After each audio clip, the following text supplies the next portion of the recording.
Do do do do do do do do do. All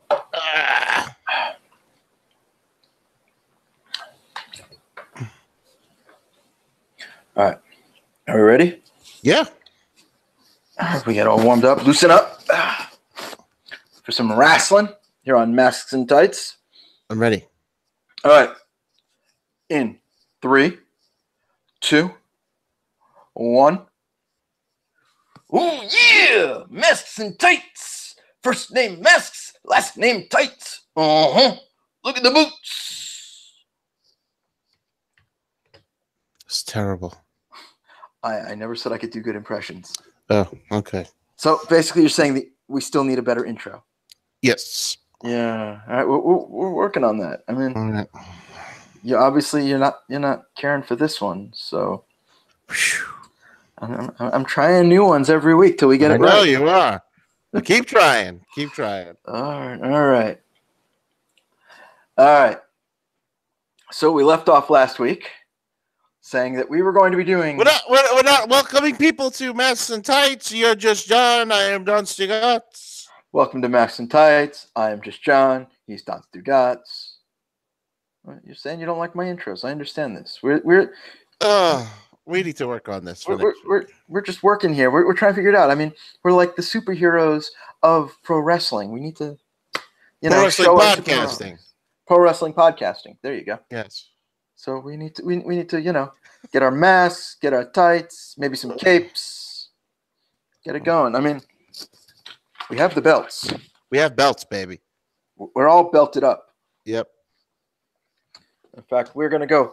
We have more belts than Austin Aries on this show. Oh yeah. How many belts does he have? Like a dozen. Oh, all right. We're getting this one sparkling. I was being sarcastic. Between the two of us, we have 4 belts. Oh, well. He has 12. I have a black leather belt that I used to hold up my pants. Does that count? Yeah, no, it doesn't. All right. Mr. Miyagi lied to me. Yes, he did. Oh, well. So, we left off last week saying we were going to figure out our Mount Rushmore of pro wrestling. And goddamn, is that hard? I know. I've been working on mine for years. I know. You just found out about this concept last week. Well, I've known the concept, but I've never really thought about it. Yeah. I mean, even up to the last minute, I'm like juggling names. I'm like, do I really want this guy? For me, 1, 2, and 3 are easy. It's that 4th one. Yeah, I kind of yeah. Like 3 of them were locked, and then the 4th one. Mm-hmm. All right, so let's start by going through your list. Since you've been thinking so long about this, who is nominee number 1? Oh, the American Dream, Dusty Rhodes, baby. Oh, daddy. Why Dusty? Because I am the second most recognizable athlete in all the world, second only to Muhammad Ali himself, baby. Fair enough. Dusty, I was never a big Dusty fan as a kid, but as an adult, you go and you watch those old, first of all, the promos, okay? And they are a testament to being adults. They're the hard times. The hard times promo. Who in their life hasn't faced hard times that you could identify with that promo? That's just the first one, but like any of his other promos that he's done over the years have just all been amazing. I know he didn't have the greatest physique, but you go and you watch those matches that he had with Superstar Billy Graham at Madison Square Garden in the 70s. Dusty looked awesome. He was jumping around, he was flipping and flying, he was throwing elbows, he had the gorgeous robes and hats, which I'm a big fan of those hats. I have many of hats that resemble that style of hat. Well, I believe you got all your style from Dusty Rhodes. I got a lot of my style from Dusty Rhodes, and down to the yellow polka dots. Yeah. And his influence on me has been tremendous. If you watch any episode of the Eat Up Show, I mean, the way that I'm dancing on the show is really me impersonating Dusty Rhodes dancing. I break out my Dusty impersonation every once in a while. And you get funky like a monkey. I we get funky like a monkey, baby, here on the Eat Up Show, Daddy. I quote Dusty all the time in my personal life, whether it's a promo or just shucking and jiving. His matches were all epic. Every Dusty Rhodes feud was like a world war. Whether it was him feuding with the Horsemen, or when the Road Warriors turned on him, when he was fighting the Russians, Dusty took on that I don't want to say persona, but he was that John Wayne, and I'm not a big John Wayne fan at all by any means, but he was the John Wayne of wrestling. Most of my knowledge of Dusty is WWF. To be fair, but he always came across as the everyman. Yeah. And again, I know that was intentional with the promos and everything, with the way WWF set him up. But like, it was just, he was the common man. He was somebody who was, accessible, as opposed to, you can't be, Hulk Hogan. You can look up to him, but you can't be. You could be Dusty. Yeah, you could be Dusty. All right. So that's a solid pick for number 1. Yeah. So who's number 2? Oh, yeah, the Macho Man that dig it. Yeah. Oh, yeah. Definitely. Randy had the Hogan physique and the flair, for lack of a better term, or flamboyance of Ric Flair, all in one. He had intense promos. He had an intensity in the ring that not many others had or could come close to. The robes, the music, he was the whole package, and he had Miss Elizabeth with him. And everyone loves Miss Elizabeth. I mean, he brawled, he wrestled scientifically, he flew through the air. There was nothing he couldn't do. That's true. And of course, he's a world champion. So. Yes. And a mega power. And one half of the mega powers. Honestly, and one half of the the Ultimate Maniacs. Oh, that's right. Yes, also that one. I was gonna say, if there was a Mount Rushmore for tag teams, he'd be on that too. Oh, well, tag teams we're gonna do separate. We'll do separate tag teams. We'll do that down the line. We don't need to do back-to-back episodes. No. But definitely, like, the Mega Powers is a Mount Rushmore. The Mega Powers storyline, from them leading up to getting together, to the split, to the breakdown, to the exploding, that whole storyline was awesome. Went over the course of, I think, a year and a half.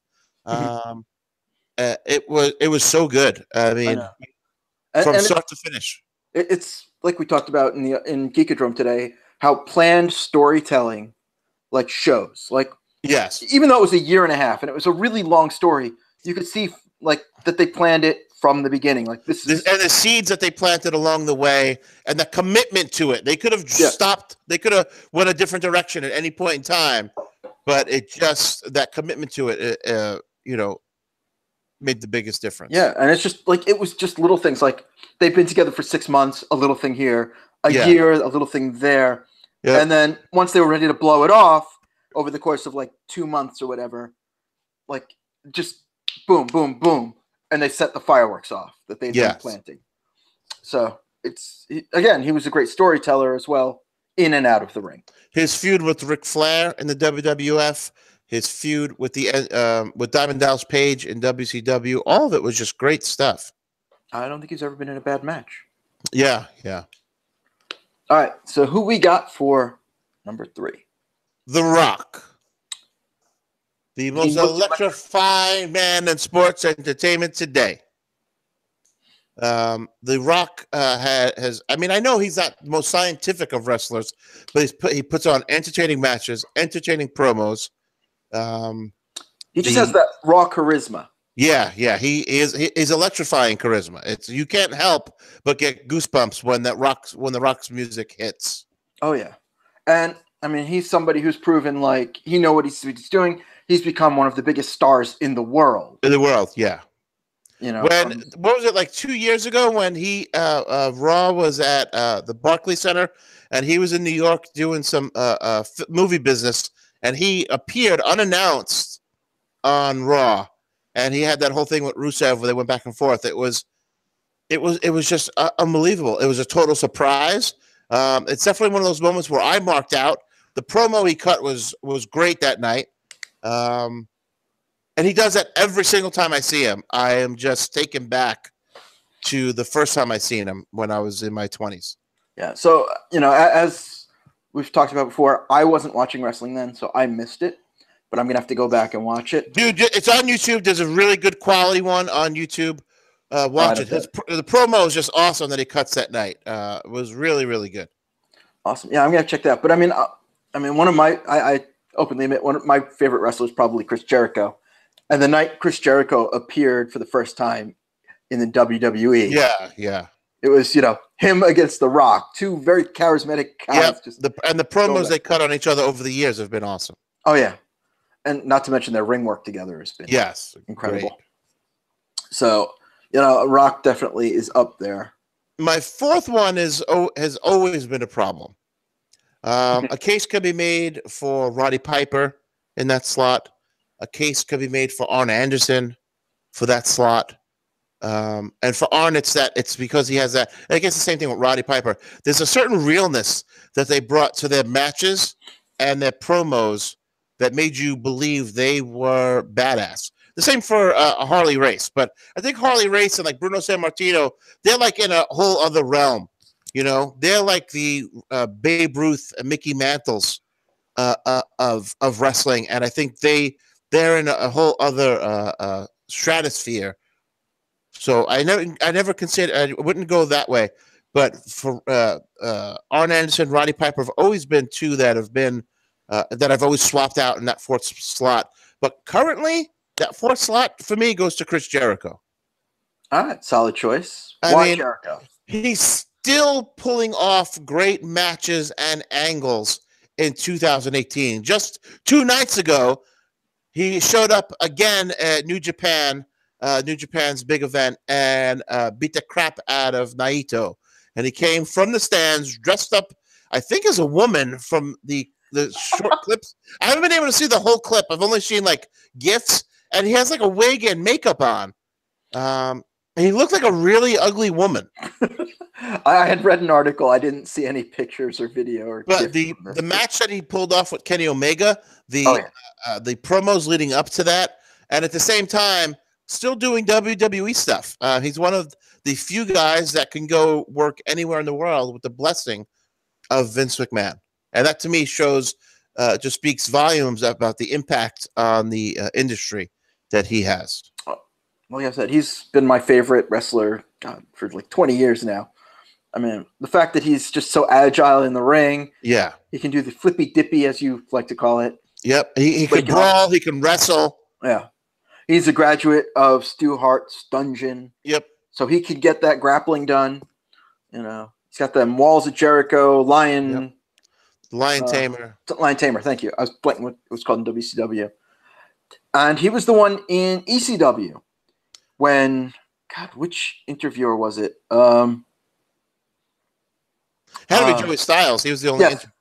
Yeah, it was Joey Styles. You're right. Thank you. I was blanking on his name.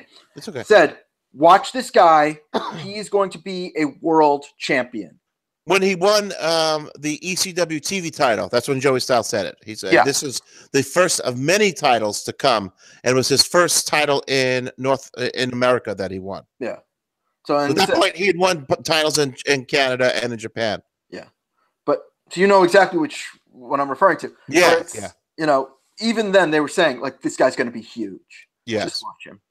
And even then I was a big fan. I still remember trying to run around Nassau Coliseum trying to find a Jericho shirt, and they were all sold out. Oh, shit. So I don't have a WCW Jericho shirt because of that. Oh. I ordered one online, and it was like the day he left for WWF. Oh, you should check eBay or what's the other one? Redbubble. Well, I don't want a knockoff. On eBay you'll find a real one. Yeah, eBay will find a real one. Redbubble would just be a knockoff, and it's not the same. But yeah, I have a bunch of WWF ones I got to dig out. I don't have all my wrestling shirts are all in storage. All right, So that is your big four. Yes, definitely. So you want to recap them for me? The American Dream is Dusty Rhodes. The Macho Man, yeah, Randy Savage. Uh-huh. The Rock and Chris Jericho. Good choices. Very solid picks. Very solid picks. Thank you. All right. So which leaves me with my four. This is tough for me because I hadn't thought of this beforehand. I haven't thought of it, in this way before. And I didn't want to pick like my favorites. Right. So, I tried to pick them on, ring ability, what they brought to wrestling, and, other influences. So my first pick, brother, is Hulk Hogan. Yeah, I know. He's not the greatest in ring. But for impact, definitely. But his impact was huge. He is the one who brought interest to wrestling in the 80s. Yes. Because he was the ultimate man fighting the ultimate meatball. Yes, in Rocky 3. And admittedly, we said this was going to be about what they did in ring. Yeah.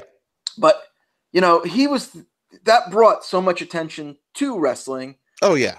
And Hogan was the main attraction for a good 10 years.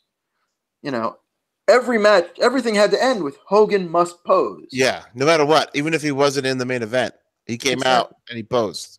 And the pop he got, was undeniable. So that's why I had to go with Hulk Hogan. I understand. He was the center of the rock and wrestling era. Yep. I mean, the Hulk Hogan's rock and wrestling cartoon, awesome. Exactly. Well, it was cheesy as hell, but it was. But you know what? It was so much fun though to watch as a kid. We all watched it. We all had the Hogan LJN doll that was like rubber and beat somebody to death with. Oh my God, those things were so heavy.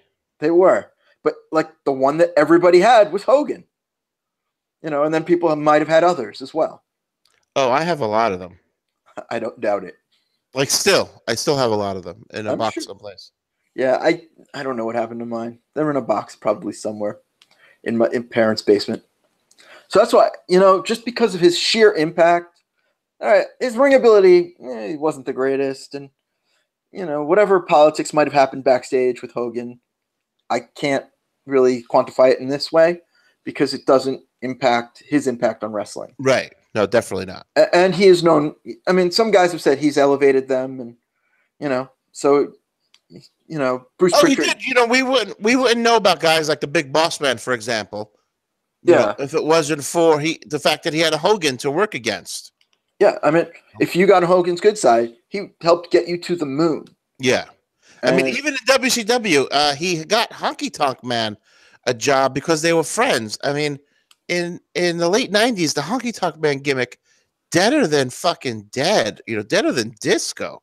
And Disco was quite a wrestler himself. Yeah, he was. But here is the Honky Tonk Man getting paid probably a couple $100,000, maybe even if it's just $150,000 for the year, like making fucking good money. Yeah. To elevate himself on television, to elevate himself on like the indie scene for appearance prices at that time. Pretty damn good, all because you're Hogan's friend. Yeah, if you were good to Hogan, he was good to you. I mean, there are a lot of stories like that, and I guess there's rumors of politicking and whatever else, but to me, they're just rumors and stories. But you know what? That's always going to happen, no matter who the person is. When you get into that position of notoriety and whatnot, there's going to be power that comes with it. You know what I mean? Yeah. And you're going to take care of people who've taken care of you over the years. And we're not going to include any of the stories from the last few years of... No. I mean, if you look at it objectively, and, I try to look at things objectively, the stuff with Hogan, for the time where he was in his life, you can't fault people for saying things out of turn when their personal life's falling apart. Yeah, and again, personal lives do not factor into this. Into this at all. No. So Hulk Hogan has to be on there for me. My second is somebody big. It's my only Southern wrestling reference. Well, you had, Dusty, I went with Flair. Because Flair kind of represents flamboyance in wrestling to me.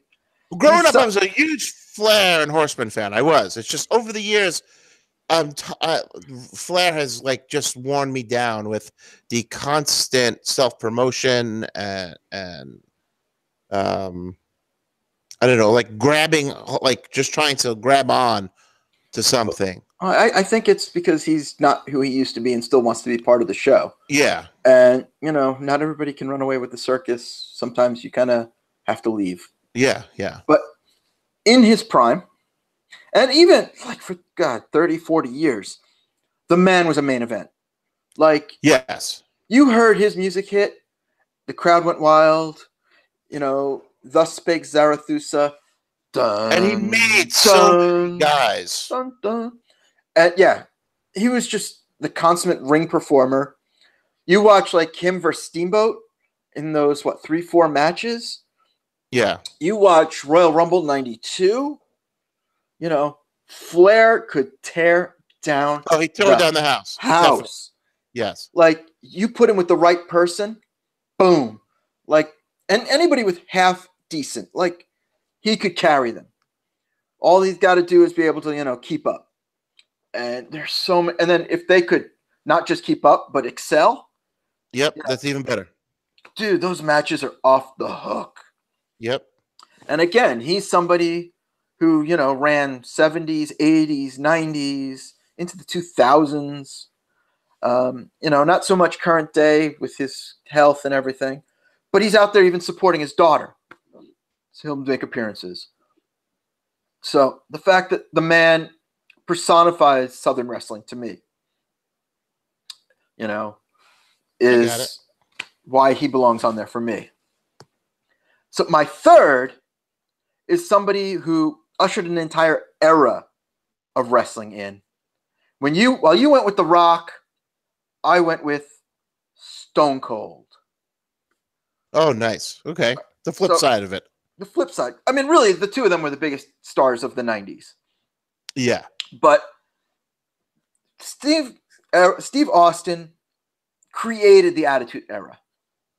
He was a little ahead of The Rock. He was a solid ring performer, but then he came to the WWE and he kicked off that feud with Vince McMahon and he became the anti-hero. And that 10 years of wrestling. It's based around that moment. Definitely. Where Austin wins skin in the ring, Austin becomes world champion, Austin then is fighting with the company's owner. And it's the creation of the Mr. McMahon character, it's the creation of the Attitude Era, it's the creation of that whole fuck you attitude that so many people had at that time.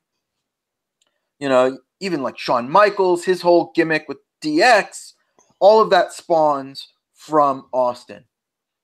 So that's why I had to go with Stone Cold over The Rock. So, solid choice. So he is my solid number 3. All right. So my number 4, I waffled among a few people. Yeah. Some of your picks, some of your alternate picks. Like, did I want Macho Man in there? Yeah. Did I want Piper? Did The Rock belong in there? And I waffled back and forth, and I kind of went through quite a few. But I ended up picking somebody who, to me, personified the P.T. Barnum aspects of wrestling. That larger than life circus attitude. And I think you can see where I'm going with this. Because I had to pick Andre the Giant. Makes sense. Oh, okay, boss. Because really, Andre was larger than life. He was not the greatest ring performer because of his size. Although, according to the documentary, he was quite a mover in his early days. But that's before I saw any footage of him. But he was a main event. He was, I hate to use the word, but, oddity. Yeah. He was an attraction. He was an attraction. Thank you. That's the word I'm looking for. And it was, if Andre was on the bill, people would travel for miles to see him. Yeah.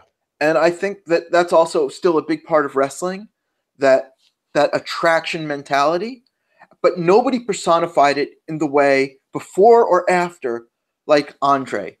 If Andre was going to a territory, the building sold out, and Andre just giving the local champion the nod, a couple of solid offenses against Andre would then sell out for the next 6 months. Right. And like nobody had that kind of power, not even Hogan or Flair. No. Well, they weren't established then. Hogan was still in the AWA, wrestling as wasn't even wrestling as the Hulk Hogan name yet. Oh, I know, but I'm just saying in perspective. Yeah. Like, if Hogan were to show up somewhere, wrestle for a couple matches, that's it. You got Hogan for a couple matches. If Andre showed up and you showed that you could wrestle against him, yes, people were showing up for months later because they thought you were a badass to take on Andre. Yep. But Hogan was a man. Andre was just a beast. Yep. You know, it's St. George against the Dragon, against the Green Dragon. There was nobody like Andre. There has been nobody like Andre since. And that's why I kind of went with him over, you know, a lot of other choices that I thought would have solved. No, it makes total sense. Which is, I almost was surprised you didn't mention him as one of your alternates. Well, see, to me, I have guys that would be in that, like I said, that upper echelon, that legends like status, or like, all right. So on the real Mount Rushmore, there are 4 presidents of the United States, right? Yes. So to me, those are real people. Okay. Of course.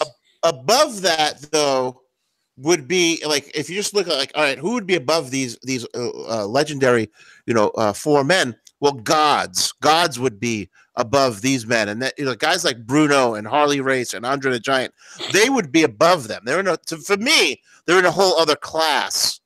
Oh, I see. I understand of legendary status. Yeah, and they are all. I mean, even a lot of the guys we picked were iconic in that way. No, definitely. I mean, I know that's the point of Mount Rushmore, but to me, guys like Andre and Bruno and Harley Race were above that. Like, you would go to a Mount Rushmore to see this structure made to show respect to 4 men, but you go to church to idolize, to praise the idolization of gods, and that's what I think where the level that those other men were on. So you're saying there's Mount Rushmore, and above that, Mount Olympus. Yes, definitely. Yes. I get what you're saying. Yeah. I never really thought of it from that perspective. So, interesting. Well, I think we have now solved this with my Hogan, Flair, Andre, Austin. Yep. And we've picked our Mount Rushmore, so they are ostensibly set in stone now. Yes. And at the same time, as a listener, you get a better idea of like where we're coming from. When we talk about modern wrestling, Yeah, and I think it's interesting. I mean, I know because a lot of modern wrestlers are starting their careers, middle careers, and aren't quite at that level yet. No, in 5 or 6 years, we might be talking about Kevin Owens, deserving a spot on our, or Sami Zayn deserving a spot, or The Miz. Are you just trying to pick Heather's Mount Rushmore right now? Kind of. No, who was going to join us but couldn't for whatever reasons. She had something else upset. Just a family sickness. Okay. She should probably be joining us next week. She's always welcome. But it's just funny that you pick her favorite wrestlers. Yeah, well, because they are, to me, those 3 guys are 3 guys that are at the top of their game right now. They're awesome. And they will. I think they do have the potential to get to that Mount Rushmore status. As time goes on. Yeah, I think each of them are great wrestlers. I think each of them are great personalities. They need something to kick them up to world champion level. Yeah, and I know they have time and whatever, but it just needs that one click. Yeah, that's it. I mean, Miz, I think he was being held back by the Mr. Raj by the end, and it's good that he's in switch shows. Yeah. Sami Zayn and Kevin Owens, I think, work well together. But there's just when Sami first turned heel, I was so worried that he was just going to flounder.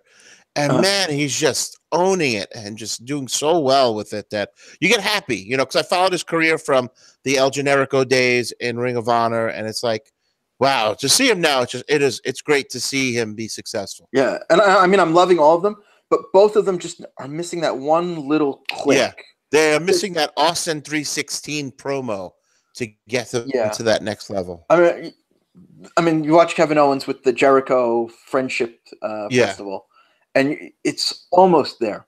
And it's just they just need that one little click, and they'll move up. And I think I can't wait to see it. Especially since also you have to have guys move out of that top level also. Yeah. And I think, it happens where sometimes the promotions get a little top heavy, and you just have to wait for, spots to open. Yeah, you got to cool some guys down, heat some guys up, and circle them through. But I think right now they're at a point where they're not. There's a couple guys who are going to cool soon. I think Brock has another couple matches. Yeah, and then he'll move on back to UFC or whatever. Otherwise, Braun Strowman's on the way up. Yep. Still. Roman Reigns is still at that top level. And then there are guys who are kind of not cooling, but just kind of out of that circle, like Triple H, who's still at that top level, but moved to different storylines. Yeah. So he's not in contention. He's doing the Ronda Rousey thing, although he's disappeared since the WrestleMania. It just has to be that right opportunity, and they'll move up. Yep. And then maybe 10 years from now, we'll be saying they belong on Mount Rushmore. Yes. So we'll see what happens then. But until next week on Mass and Tights, we'll be talking more wrestling. You can find us talking other pop culture on Geekadrome every week. Until then, see ya! See ya!